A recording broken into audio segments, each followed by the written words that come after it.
अस्सलाम वालेकुम। वो अल्लाह से मेरी पहली मुलाकात थी जब मैंने अपने दर्द को सिसकियों का नाम दिया था, जहाँ मैं उससे पहली बार मिली थी।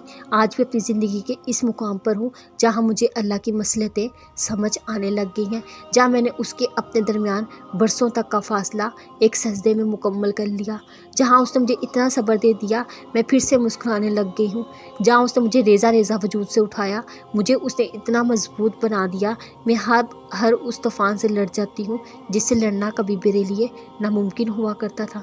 उसने मेरे हर उस ज़ख़म पर सब्र का ऐसा मरहम लगा दिया कि निशान तो हैं लेकिन तकलीफ़ अब नहीं होती।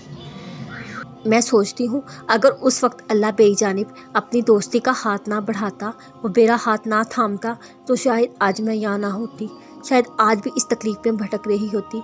आज मैं उस मुकाम पर हूँ जहाँ मुझे वो नहीं मिला जो मुझे चाहिए था, लेकिन वो ज़रूर मिल गया जिसको पाने का कभी सोचा नहीं था, जिसको पाकर सब कुछ वापस मिल सकता है।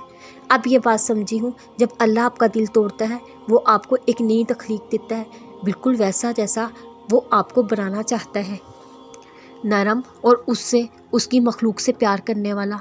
अल्लाह से जुड़ने के लिए कभी कभी टूटना लाजिम हो जाता है। यही टूटा हुआ दिल जब अल्लाह से मिलता है फिर से धड़कना सीख जाता है, जीना सीख जाता है। इख्तिताम में वही दिल से फिर से आबाद होते हैं जो आगाज़ में टूट जाते हैं।